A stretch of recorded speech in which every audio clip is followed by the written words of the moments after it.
Hi സുന്ദരീസ്, welcome back my channel. അപ്പോൾ ഇന്ന് മക്കൾ സ്കൂളിൽ നിന്ന് വന്നു കഴിയുമ്പോൾ അവർക്ക് കഴിക്കാൻ ഞാൻ വെക്കുന്നത് അവൽ നനച്ചതാണേ.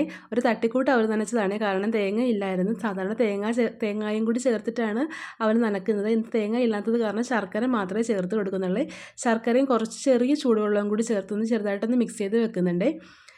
അങ്ങനെ അവൽ നനച്ചതായിട്ടുണ്ട്. അതൊരു പാത്രത്തിലോട്ട് മാറ്റി വെക്കുന്നുണ്ട്. പിന്നെ അതുപോലെ കുറച്ച് കട്ടൻ ചായയും കൂടി ആക്കി വെക്കുന്നുണ്ട്. പിന്നെ ഇന്ന് അവർക്ക് 2 ഏത്തപ്പഴവും കൂടി ഞാൻ വെച്ച് കൊടുക്കുന്നുണ്ട് കഴിക്കാൻ വേണ്ടിയിട്ട്.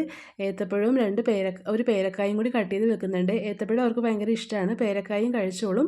അപ്പോൾ അതും കൂടി ആക്കുന്നുണ്ട്. അങ്ങനെ കട്ടൻ ചായ ആയിട്ടുണ്ട്. ഒരു ഫ്ലാസ്കിലോട്ട് അത് മാറ്റി വെക്കാവേ. പഞ്ചസാരയും കൂടി ചേർത്തിട്ടാണ് ഫ്ലാസ്കിലോട്ട് ഒഴിച്ച് വെക്കുന്നത്. അവർക്ക് എത്രത്തോളം എളുപ്പത്തിൽ വന്നിട്ട് എടുത്ത് കഴിക്കാം അത്രത്തോളം എളുപ്പത്തിലാണ് ആക്കി വെക്കുന്നത്. കാരണം 4 മണിക്ക് വന്നാൽ പിന്നെ അരമണിക്കൂറേ ഉള്ളൂ. 4:30 ട്യൂഷന് പോകണം. ആ സമയത്തും പിള്ളേരല്ല, അവർക്ക് അവരുടേതായിട്ടുള്ള അലസതകളും കാര്യങ്ങളും ഉണ്ടാകുമല്ലോ. അത് കാരണം എത്രയും പെട്ടെന്ന് കഴിക്കാനുള്ള രീതിയിലാണ് ആക്കി വെക്കുന്നത്. അങ്ങനെ ഒരു പേരക്കായും കൂടി കട്ട് ചെയ്ത് അതിൻ്റെ കൂടെ തന്നെ വെക്കുന്നുണ്ട്. അങ്ങനെ മക്കൾക്ക് കഴിക്കാനുള്ളതെല്ലാം ആക്കി വെച്ചിട്ടുണ്ട്. അപ്പോൾ അടുക്കളയിലത്തെ ഏകദേശം പണികളെല്ലാം കഴിഞ്ഞു. ഇനി കുറച്ച് പാത്രവും കൂടി കഴുകി വെക്കാനുണ്ട്. അതും കൂടി കഴിഞ്ഞാൽ എല്ലാ പണിയും കഴിഞ്ഞു. അപ്പോൾ അത്രയുള്ളൂ. Tata bye bye. നമുക്ക് അടുത്ത വീഡിയോ ആയിട്ട് അടുത്ത വീഡിയോയിൽ കാണാം.